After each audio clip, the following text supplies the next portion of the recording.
RBI की तरफ से, सरकार के आर्थिक सलाहकार की तरफ से यह कहा गया कि अगर ओपीएस पर वापस लौटे, यानी कि कर्मचारियों को वही ओल्ड पेंशन स्कीम दी, तो देश दिवालिया हो जाएगा। लोक लुभावन वादे करने के भ्रम से बचने की जरूरत है, दिवालिया हो जाएगा देश। हूं कि कांग्रेस को भी पता है कि ये जो यूपीएस है ये एक कमाल का ऑल्टरनेटिव है एनपीएस की तुलना में। देखिए ओपीएस जो है 2004 में वो आउटडेटेड हो गया था, हालांकि वो प्रस्तावित था कि वो हटाया जाए। उसका जो ऑल्टरनेटिव था एनपीएस लागू हुआ था मनमोहन सिंह के समय में, और यहां तक कि मनमोहन सिंह ने 2006-07 में मनमोहन सिंह की सरकार ने सभी राज्य सरकारों को खत तक लिखा था कि आप नए पेंशन स्कीम में जो है आ जाएं, क्योंकि पुरानी स्कीम जो है अनवायबल है। अब ये कांग्रेस पार्टी जो है इसका केवल दो उद्देश्य है, जातिगत विभाजन देश में और आर्थिक अराजकता। तो स्वाभाविक है ये अपोज करेंगे, लेकिन आपको जो है मतलब ये नहीं कहना चाहिए कि रातों रात ये हो गया। सरकार ऐसे काम नहीं करती है। तो ये तो मान लीजिए रातों रात नहीं हुआ, 17 महीने में बहुत सारी मीटिंग्स हो गई, तो यहां से यह साबित हुआ कि जो 10 साल से नेशनल पेंशन स्कीम इस देश में थी वो डिजास्टर थी। नहीं, डिजास्टर नहीं थी। देखिए आपको समझना होगा कि दोनों चीजों का हित रखना, दोनों हितों का, दोनों एस्पेक्ट्स को जो है ध्यान में रखना पड़ता है। एक और जो है एम्प्लॉइज अगर किसी वजह से एनपीएस में असुरक्षित फील कर रहे थे तो उसका एक बेटर ऑल्टरनेटिव हमने प्रदान किया है। और कोई भी सोमनाथन का बयान है ये, तो ये मेरा बयान नहीं है। विकल्प है, आप सुनिए भी। नहीं, एक second. TV Somanathan finance secretary उस वक्त थे जब समिति आपने बनाई, आज की तारीख में वो कैबिनेट सचिव हैं।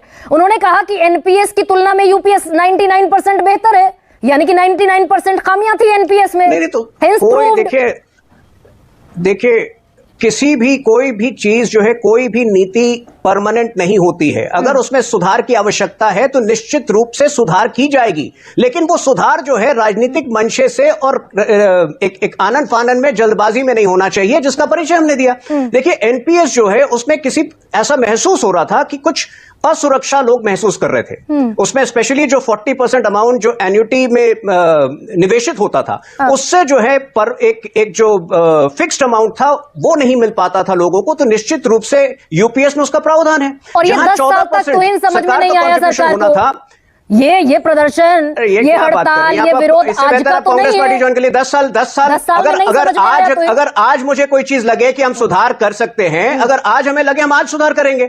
अब तिथि डेट कब बताओगे, ये डेट बताना ये सरकार की प्रेरोगेटिव है। जब हमें लगा कि समय अनुकूल है, जब हमें लगा कि एक ऑल्टरनेटिव आज है, विकल्प है, और जब हम कन्विंस्ड हैं खुद कि ये विकल्प जो है 23 लाख को बेनिफिट करेगा लोगों को, और आने वाले समय में यदि स्टेट गवर्नमेंट भी सेंट्रल गवर्नमेंट के स्कीम में आना चाहे तो हम 90 लाख लोगों का भी प्रावधान लेके चल रहे हैं।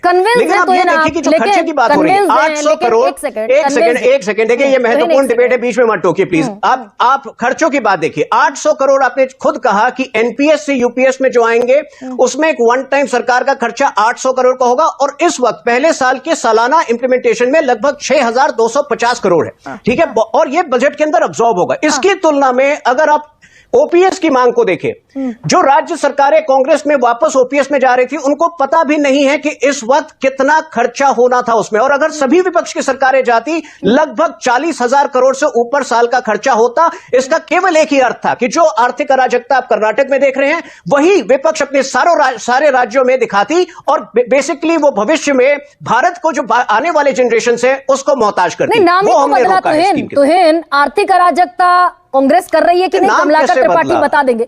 नाम बदल दिया, एनपीएस, ओपीएस, यूपीएस। फायदा तो सारा दे दिया आपने ओपीएस वाला। आपने एश्योर्ड पेंशन दे दी 50% लास्ट विथड्रॉन सैलरी की। आपने फैमिली को जो 30% था ओपीएस में फैमिली पेंशन वो बढ़ाकर 60% कर दी। तो आर्थिक अराजकता का जवाब वो ये है कि इसमें दोनों का कंट्रीब्यूशन होगा। ये आप कैसे भूल गए? दोनों का कंट्रीब्यूशन होगा। ओपीएस में जो है वो इंडिविजुअल का कंट्रीब्यूशन 0 था, इसमें 10% कंट्रीब्यूशन इंडिविजुअल का होगा और 18.5% सरकार को होगा। वो 10% सरकार ने अपना डिफरेंस है। आर्थिक अव्यवहारिकता और आर्थिक विवेकपूर्णता के नहीं, वो एनपीएस से डिफरेंस हुआ है, आप कंफ्यूज हो रही है। ओपीएस में प्रावधान था ही नहीं, पूरा कंट्रीब्यूशन जो था सरकार का था। एनपीएस में 10% इंडिविजुअल का था, 14% सरकार का था। उस 14% को हमने 18.5% किया है। ओपीएस से इसकी कोई तुलना ही नहीं है। ओपीएस आर्थिक अव्यवहारिकता की ओर देश को ले जा रहा था, यह स्कीम जो है आर्थिक विवेकपूर्णता का परिचय। तो जो मैंने सवाल उठाया तो है कि ये विवेकपूर्ण जो निर्णय है ये 10 साल तक लंबित रहा ना, ये 240 के बाद आया ना। ये सवाल जब हमें सुधार लगा कि आज एक ऑल्टरनेटिव है, हम जल्दबाजी में दूसरों के प्रेशर में नहीं करते हैं। यही सवाल तारीख कब बताओगे तो हर विषय पर हम पे पूछा जाता है कि आर्टिकल 370 अब तक क्यों नहीं हटा रहे थे, जिस दिन किया अब क्यों कर दिया। कल ही आप पूछेंगे अब क्यों किया, 2024 के पहले क्यों नहीं किया। देखिए, तारीख तय करना जो है वो सरकार का प्रेरोगेटिव है। जिस दिन विपक्ष सरकार में होगी वो तय करेगी। तो प्रोफेसर अखिल स्वामी मुझे ये समझाइए कि भाई ओपीएस इम्प्रैक्टिकल है। ये टीवी सोमनाथ जो फाइनेंस सेक्रेटरी हैं, थे हमारे देश के, अभी कैबिनेट सेक्रेटरी हैं, उन्होंने कहा ओपीएस किसी भी कीमत पर फाइनेंशियली नामुमकिन स्कीम है। अब यूपीएस में मेरी समझ में ये आ रहा है कि भाई 6280 करोड़ का फाइनेंशियली एक एनुअली बजट है ये, और सरकार ने अपना अंशदान बढ़ाकर 14% से कर दिया 18.5%, जिसमें नाम मात्र को गुंजाइश नहीं थी। टीवी सोमनाथन कह रहे थे, मुख्य आर्थिक सलाहकार कह रहे थे, आरबीआई कह रहे थे, आरबीआई कह रहा था, देश का सबसे बड़ा बैंक, कि सरकार का कंट्रीब्यूशन तो और कम होना चाहिए बढ़ने के बजाय, नहीं तो दिवालिया हो जाएगा देश। तो ये जो 18% कर दिया, 18.5%, ये इलेक्टोरली एक निर्णय है, ये एक इंटेलिजेंट निर्णय है, ये है क्या प्रोफेसर अखिल स्वामी? देखिए गरिमा जी, मुझे ये लगता है कि पिछले 10 साल का सबसे बड़ा जुमला है ये यूपीएस, और ये इतना बड़ा धोखा है। अभी शायद खड़गे उनको अभी पता नहीं है, उनको अच्छी राय नहीं मिली है। कल सुबह तक जब कर्मचारी यूनियंस को ये बात समझ में आएगी, इससे बड़ा जुमला आज तक नहीं है, सबसे बड़ा जुमला है ये। इसलिए क्योंकि अगर आज मेरी तनख्वाह 1 लाख रुपए है और उसका 10% मैं अपना कंट्रीब्यूशन देता हूं यूपीएस में, और 25 साल के बाद मुझे 10% पर मंथ देता हूं, और 25 साल के बाद मुझे एक सबसे बड़ी चीज फाइनेंस की होती है पावर ऑफ कंपाउंडिंग। पहले की ओल्ड पेंशन स्कीम थी जिसमें 10% का कंट्रीब्यूशन कर्मचारी को नहीं देना पड़ता था। अगर आज 25 साल तक मैं 10% का अपना बेसिक का कंट्रीब्यूशन देता रहूंगा, ये 18.5% का एक जुमला है। केंद्र सरकार को 1 रुपए नहीं देना पड़ेगा, क्योंकि सारा का सारा जो 10% पर मंथ का कंट्रीब्यूशन मैं अगले 40 साल तक करूंगा, और उसके बाद जो सरकार बेसिक का 50% मुझे देगी, सरकार केवल लूटेगी। और कर्मचारियों को जब बात पता चलेगी ये केवल एक लूट है और इतना बड़ा धोखा, और मुझे यह आश्चर्य हो रहा है अगर वित्त सचिव को लगता है बहुत अच्छी स्कीम है, यूपीएस खुद अडॉप्ट कर लें, वो ओल्ड पेंशन स्कीम ना लें। और एक चीज गरिमा जी और समझ लीजिए, हिंदुस्तान के अंदर पिछले 10 साल के अंदर जो करप्शन बढ़ा है, उस करप्शन का मेन कारण यह है कि सरकारी अधिकारी ये समझते हैं कि पेंशन की सुविधा उनको नहीं मिलेगी और सामान्य जनता को घूस के माध्यम से लूट रहे हैं। ये एक प्रकार से, प्रोफेसर अखिल स्वामी जो आप लूट कह रहे हैं जिसको, क्या ये वो लूट है जो मेरी समझ में आया कि भाई 25 साल जिसने सर्विस पूरी कर ली उसको तो 10% कंट्रीब्यूशन का 50% पेंशन मिल गया, जिसने 25 साल से कम और 10 साल से ज्यादा सर्विस की वो 10% कंट्रीब्यूशन तो देगा लेकिन मिलेगा मात्र 10,000। यही कंसर्न है क्या? गरिमा जी एक और चीज समझ लीजिए, ये तो भगवान की कृपा है कि ये सरकार कुछ दिन की है और ये चली जाएगी। अगर ये सरकार रही और सरकारी कर्मचारी को 20 साल पहले इतना परेशान कर देंगे, 19 साल के पहले, कि वो आदमी नौकरी छोड़ के चला जाएगा और 10,000 रुपए लेके घर चला जाएगा और उस 10% का अपना बेसिक कंट्रीब्यूशन देता रहेगा। ये सरकार केवल ये अगर समझते हैं कि यूपीएस होना चाहिए तो मेंबर ऑफ पार्लियामेंट्स के लिए और एमएलएस के लिए यूपीएस क्यों नहीं होता है? वहां पे तो 5-5, 6-6 पेंशन लेंगे, 14 लाख करोड़ के पूंजीपतियों के ऋण माफ करेंगे, और सरकारी कर्मचारियों के लिए इतना ये बताया जा रहा है कि सरकारी कर्मचारी, अरे सरकारी कर्मचारी ही हैं आज जो मार्केट के अंदर परचेजिंग कर रहे हैं, क्योंकि जो सामान्य जनता है, जो हम जैसे लोग हैं, इनका पैसा ही नहीं है खरीदने के लिए। और यह बेवकूफ बनाया गया है। यूपीएस केवल धोखाधड़ी की स्कीम है और यह कल तक समझ में आ जाएगा। देखिएगा, अगर इन्होंने चुनाव के पहले यह स्कीम ला दी होती, 240 नहीं, इनको 40 सीटें मिली होती। अभी लोगों को समझ में नहीं आया है, खड़गे साहब को बात समझ में नहीं आई है। यह नया कानून केवल सरकारी कर्मचारियों को और देश को धोखा देने के लिए है। सरकार कर्मचारी पैसा देगा और वही पैसा 10% के हिसाब से उससे कम इनको देना पड़ेगा 20 साल के बाद, और 20 साल के पहले नौकरी निकाल देंगे उसको, जिससे उसको पेंशन ना मिले। तो फिर कांग्रेस इस पर क्यों गोलमोल ना घोषणा पत्र में ओपीएस लेकर आई? वित्त मंत्री साहब कहते हैं पेंशन स्कीम होनी चाहिए, ओपीएस होनी चाहिए। कांग्रेस कोई इस पर एनपीएस गोल नहीं, क्यों कोई है? यूपीएस नहीं, केवल ओपीएस। और सरकारी कर्मचारियों को घूस लेने के लिए प्रेरित कर रहे हैं आप। वो केवल घूस ले रहा है, इसीलिए हर जगह घूसखोरी बढ़ी हुई है, क्योंकि उन्हें लगता है पेंशन मिलने लगी तो पैसा इकट्ठा कर लो, ताकत है उनके पास। अरे उनको अगर आप एक एश्योरेंस देते हैं एक ईमानदार कर्मचारी को कि तुम्हें नौकरी के बाद पेंशन मिलेगी, वो बेईमानी शायद कम करे अगर उसे पता चलेगा कि उसको नहीं। और ये शेयर मार्केट उन्होंने बढ़ाया है, लेकिन प्रोफेसर अखिल पेंशन स्वामी, स्कीम में इन्होंने शेयर मार्केट को बढ़ाया है और एनपीएस को बंद करके, क्योंकि अप्रैल से इसलिए लागू कर रहे हैं तब तक सरकार चली जाएगी और जिस दिन एनपीएस खत्म होगा उस दिन मार्केट 40% क्रैश करेगा और तब कहेंगे देखिए हमारी सरकार चली गई इसलिए शेयर मार्केट क्रैश कर गया। एनपीएस के माध्यम से जो शेयर मार्केट में पैसा फूंका गया है उससे शेयर मार्केट बढ़ा है, क्योंकि कैश फ्लो मार्केट के अंदर बढ़ गया है। यह केवल एक धोखाधड़ी है और इसको कर्मचारियों को, देश की जनता को समझ लेना चाहिए। तो ये तो हुआ यूपीएस का और एनपीएस का खेल। लेकिन प्रोफेसर अखिल स्वामी, अगर देश का सबसे बड़ा bank RBI, reserve bank of India कहता है, अगर मुख्य आर्थिक सलाहकार कहते हैं, अगर हमारे फाइनेंस सेक्रेटरी जैसे बड़े ओहदे पर बैठे हुए सरकारी अधिकारी ये कह रहे हैं कि दिवालिया होने की कगार पर देश खड़ा होगा 2030 में अगर ओपीएस वापस लागू कर दिया, राज्य सरकारें ये लोक लुभावन वादा कर देती है, कर्जे में डूबी हुई है। जब इनको गरीबों को देने की पैसी बात आती है, जब किसानों को एमएसपी की गारंटी देने की बात आती है, इन अर्थशास्त्रियों को अर्थशास्त्र समझ में आता है। जब ये अग्निवीर स्कीम लाते हैं, गरीब लोगों को 4 साल के बाद नौकरी से निकालते हैं, तब इन्हें अर्थशास्त्र समझ में आता है। और अनिल अंबानी, जिसको सेबी ने 5 साल के लिए बैन किया है, जरा कोठी की फोटो खींच लीजिए, 15 मंजिला मकान है, करोड़पति अरबपति आदमी है, और उसे आपने राफेल का एजेंट बनाया था।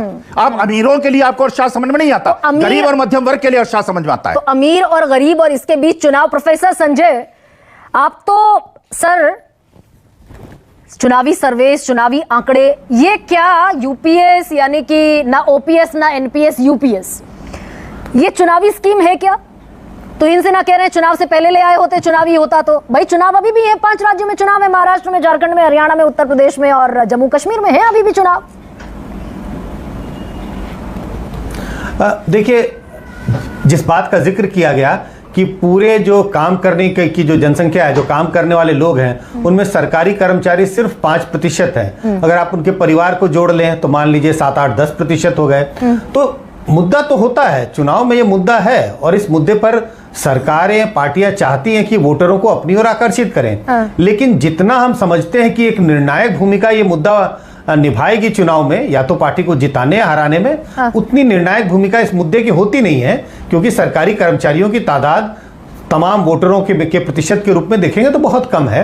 और इसकी चर्चा तो कर्मचारी हो गए, अगर राज्य के चुनाव 23 लाख तो कर्मचारी हो गए ऑन एन एवरेज। अगर औसतन 3 लोग भी हैं घर में बालेग, तो 23 मल्टीप्लिकेशन बाय 3 तकरीबन 60 लाख के आसपास लोग हो गए। हाँ, ऐसा मानना कि परिवार में एक सरकार में काम करता है और सरकारी कर्मचारी है और परिवार के सारे लोग, चाहे वो 3 हो या 4 हो, वो सारे के सारे इसी के लिए सरकार के खिलाफ या पक्ष में वोट देंगे कि या तो ओपीएस ला दिया या एनपीएस ला दिया। मुझे नहीं लगता ऐसी चीजें होती हैं। लेकिन हाँ, ये जरूर है, मैं ये नहीं कह रहा हूं उसका कोई प्रभाव नहीं है, लेकिन मैं ये कहने की कोशिश कर रहा हूं जितना हम आकलन करते हैं, जितना हम सोचते हैं कि इसका प्रभाव होगा, उतना प्रभाव नहीं पड़ता है। जैसे हिमाचल के चुनाव की बात हो रही थी, उन राज्यों में जहां छोटी छोटी कंस्टिट्यूएंसी है, जहां वोटरों की तादाद कम है, वहां पर तो फिर भी चलिए कांग्रेस आई ओपीएस के बल पर ही आ गई कांग्रेस हिमाचल प्रदेश में जीतकर। नहीं, बिल्कुल नहीं। ये आप लोगों का मानना होगा कि सिर्फ ओपीएस के बल पे कांग्रेस चली आई। अगर ऐसे आना हो तब तो कई राज्यों में आप ओपीएस करें और सारे राज्य में आप सरकार बना लेंगे। ये जरूर है कि हिमाचल के चुनाव में अगर हम बिहार या यूपी के चुनाव से तुलना करें तो हाँ, वहां पर ओपीएस के बदौलत आप पार्टी, जैसे कांग्रेस पार्टी ने अगर ओपीएस की बात की तो वोटरों को अपनी ओर खींचने में ज्यादा सफलता मिलेगी। कंस्टिट्यूएंसी छोटी है, सरकारी कर्मचारियों की तादाद ज्यादा है। लेकिन यह मानना कि सिर्फ ओपीएस के बदौलत मतलब कांग्रेस सरकार में चली आई, कम से कम मैं ऐसा नहीं मानता। हमारे पास ऐसे कोई प्रमाण नहीं है। प्रोफेसर संजय, लेकिन ये चुनाव के फौरन बाद ये जो धड़ाधड़ फैसले हैं, ये जुड़ते हैं क्या अगले चुनावी माहौल से? बिल्कुल। वक्फ बोर्ड पर वापसी हो गई, लेटरल एंट्री पर आपने 18 में खुद आपने स्कीम बनाई, खुद आपने इंश्योर किया रिजर्वेशन ना देना पड़े, वो आपने रोल बैक कर लिया लेटरल एंट्री पर। वक्फ बिल आप लेकर आए बड़ी धमक के साथ, वो वापसी हो गई, इंडेक्सेशन वापस हो गया, ब्रॉडकास्ट रेगुलेटरी बिल वापस हो गया। तो ये जुड़ती है क्या सारी कड़ी? नहीं, मैं बिल्कुल मानता हूं कि जिस वक्त ये आया और जिस तरह से तेजी से आया, आप जिसका जिक्र शुरू में कर रही थी कि मतलब एक मीटिंग होती है और धड़ाधड़ चीजें होती हैं, प्रेस कॉन्फ्रेंस भी हो जाता है। ये सब चुनाव के मद्देनजर किया जा रहा है। 4-5 चीजों का आपने जिक्र किया, रोल बैक जो मल्लिकार्जुन खड़गे कह रहे हैं या कई लोग इसका जिक्र कर रहे हैं कि रोल बैक सरकार हो गई, ये कानून आता है और फटाक से रोल बैक। तो ये कानून भी इसी के लिए लाया गया। ये जो अभी यूपीएस की बात हो रही है, मुझे लग रहा है कि इसमें कोई, कम से कम मेरी इसमें सहमति है कि ये चुनावों को ध्यान में रख के लाया गया। 2-3 चुनाव बहुत अहम है, हरियाणा का चुनाव, जम्मू कश्मीर का चुनाव, महाराष्ट्र का चुनाव, ये बहुत अहम है। बीजेपी की कोशिश होगी कि हर सूरत पर इन चुनावों को जीते। अगर मान लीजिए बीजेपी इनमें से 2, मान लीजिए महाराष्ट्र का चुनाव और हरियाणा का चुनाव हार जाए, तो बीजेपी के लिए जो एक माहौल बनेगा वो बहुत नेगेटिव होगा। 240 पर अभी बीजेपी है, ये कह रहा हूं लोकसभा के तो चुनाव। अब मैं यही कह रहा हूं कि अगर हरियाणा और महाराष्ट्र के चुनाव बीजेपी हार जाती है तो इसका बहुत नेगेटिव असर पड़ने वाला है बीजेपी पर, और बीजेपी जैसे लगता है बिल्कुल घिरी हुई सी दिखाई पड़ेगी। जिस तरह से विपक्ष हमला कर रहा है हर बात पर, वो हमला और तेज होंगे। एक माहौल सा बनने लगेगा कि भाई बीजेपी तो अब वैसी मजबूत पार्टी नहीं रही। तो इसी के लिए मुझे लगता है कि ये चुनाव के मद्देनजर इसको लाया गया है। अब जल्दबाजी शब्द का मैं इस्तेमाल नहीं करूंगा कि जल्दबाजी में लाया गया, लेकिन हाँ, जिस तेजी के साथ हुआ थोड़ा अचंभित तो जरूर करता है हमें। लेकिन संजय जी, ये बहुत सारी फेडरेशन, रेलवे के बाद जो सबसे बड़ा संगठन है केंद्रीय कर्मचारियों का, all India defence employ federation, उसने बहिष्कार कर दिया कि कुछ भी कर लो, एनपीएस ले आओ, यूपीएस ले आओ, हम ओपीएस से कम पर नहीं मानेंगे। तो ये चुनाव में कैसे प्रभाव डालेगा? वो ठीक है। हाँ। नहीं, कम से कम ये बताने की कोशिश की है उन्होंने, जिसका आपने जिक्र किया कि अगर आप ये एनपीएस से इसकी तुलना करें यूपीएस की, तो यूपीएस एनपीएस से तो बेहतर जरूर दिखाई पड़ रहा है। तो सरकार इस बात का जिक्र कर रही है, ओपीएस पे हम नहीं जा सकते। हाँ। और एनपीएस अगर आपको एक्सेप्टेबल नहीं है तो एक यूपीएस लाया गया। तो मैं ये नहीं कह रहा हूं कि यूपीएस अगर लाया होता तो जितने फायदे रूलिंग पार्टी को मिलते उतने ही फायदे यूपीएस से भी मिलेंगे। लेकिन शायद सरकार की अपेक्षा है कि एनपीएस का अगर पुरजोर तरीके से विरोध हो रहा है, क्योंकि अभी 2 ही शब्द हैं, एनपीएस और ओपीएस। अब यूपीएस आ गया, कुछ जनता कुछ भ्रमित भी रहेगी, समझना भी पड़ेगा लोगों को इसमें क्या फायदा क्या नुकसान। सर, ये एक देश एक चुनाव, 1 नेशन 1 इलेक्शन, एक प्रधान एक संविधान एक निशान की बात करते करते ये सरकार पेंशन स्कीम 3 ले आई। एनपीएस भी, यूपीएस भी, ओपीएस भी, सब चलेगा। गरिमा जी, देखिए, मैं एक राजनीति से हटके एक प्रोफेशनल और एक सब्जेक्ट एक्सपर्ट के बारे में ही ये 3 सर जो है स्ट्रीम, ये कितना कंफ्यूजिंग होंगी?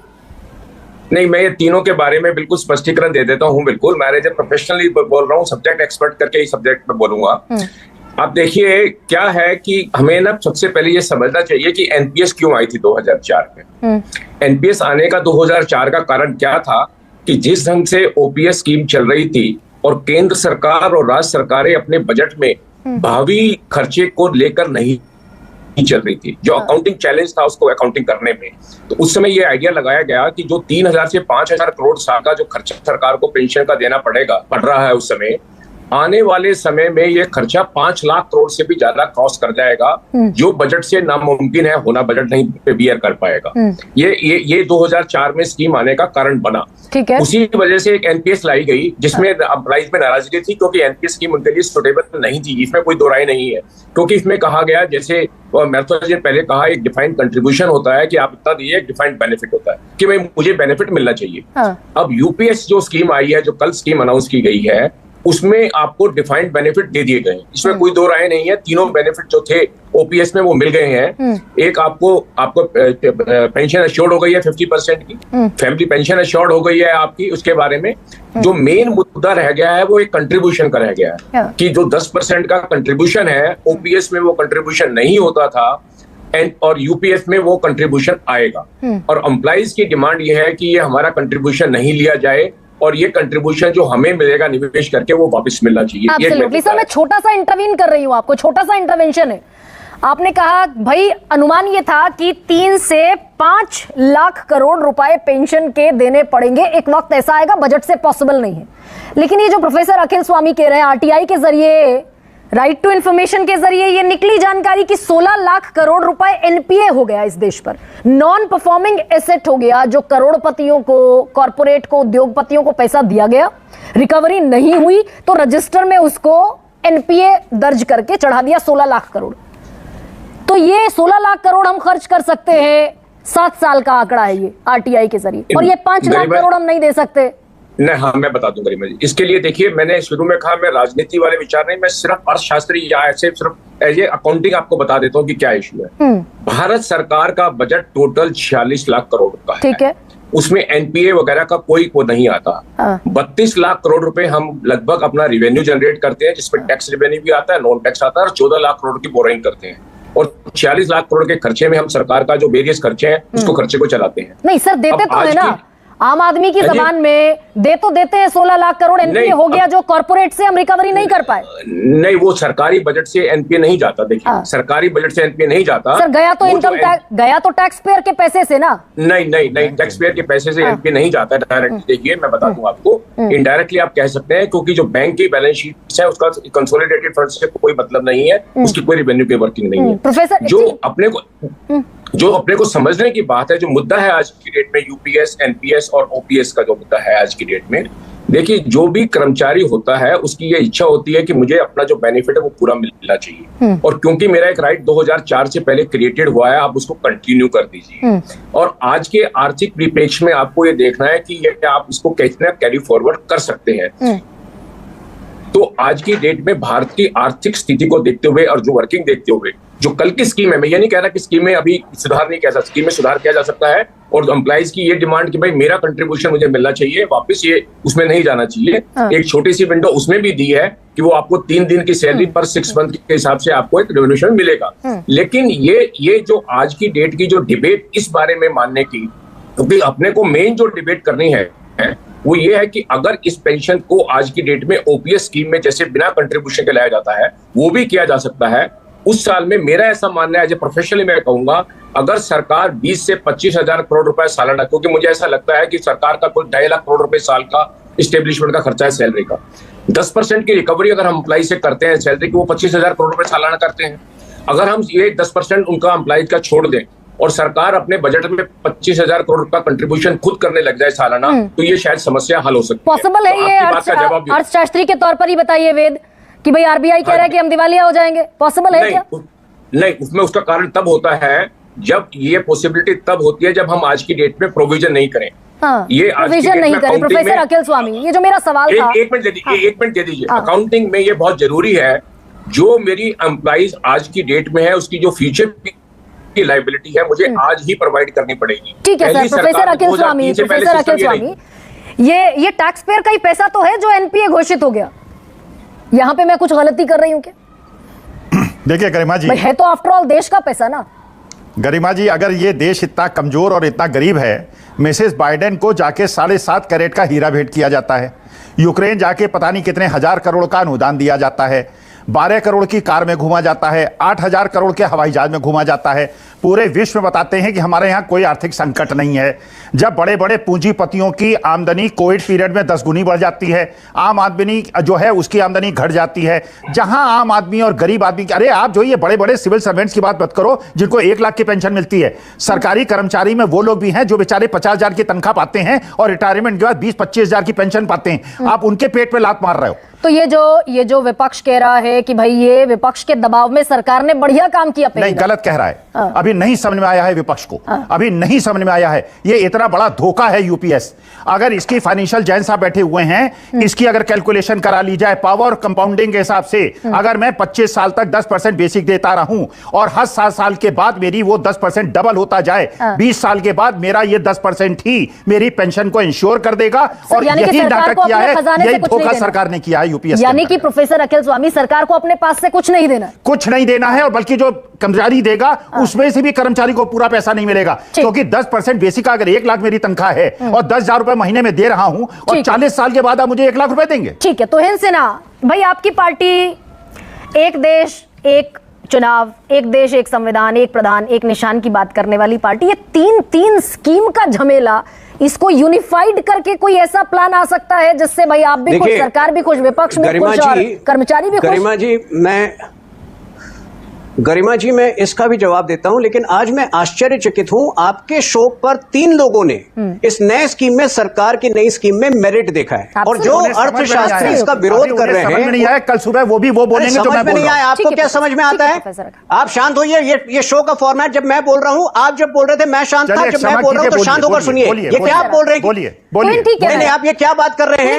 गरिमा ji, Garima ji, this is not the format of show, please carry on. Very much correct. नहीं, मैं हैरान हूं। आप कह रहे हैं कि आप पिछले 30 साल से 10,000 रुपए देंगे। अरे, जो सरकारी नौकरी में रहता है 30 साल में कम से कम 4 बार प्रमोशन होता है उसका। जो आज 1 लाख अर्न कर रहा है रिटायरमेंट के वक्त, वो 30 साल पहले शायद 25,000 अर्न कर रहा होगा। तो सबसे पहले तो आपको पता ही नहीं है कि आप क्या बोल रहे हैं। नहीं, मैं तो कम से कम आप थोड़ा सा जो है सोच समझ कर बोलिए। 3 बार आलोचना मत कीजिए। आप अर्थशास्त्री और 3 बार आप अपने तर्कों में 3 बार एक बेहद प्रबुद्ध प्रवक्ता। नहीं, आप 3 बार अपने तर्कों में आप ये कह रहे हैं कि एक मत होइए। नहीं, तो आप जो कह रहे हैं वो इतना गलत कह रहे हैं। आप दर्शकों को गुमराह कर रहे हैं ये कहकर कि 10,000 आप 30 साल तक देंगे। कैसे 10,000 देंगे आप? प्रोफेसर अखिल, आपने बोला तो नहीं, आप कैसे आप देंगे 10,000? मैं सीधी बात पूछ रहा हूं। आप अर्थशास्त्री, आप 3 बार अपने तर्कों में कह रहे हैं कि 1 अप्रैल 2025 तक ये सरकार नहीं टिकेगी। नहीं, एक सेकंड, ये राजनीतिक पार्टियों को छोड़ दीजिए कि सरकार कब तक लेकिन ये बता दीजिए, अच्छा, क्या एक यूनिफाइड स्कीम हो सकती है जिसमें ये ओपीएस, एनपीएस और यूपीएस का झमेला ना हो? एक यूनिफाइड स्कीम हो जिसमें सबकी मंजूरी शामिल? मैं बता रहा हूं आपको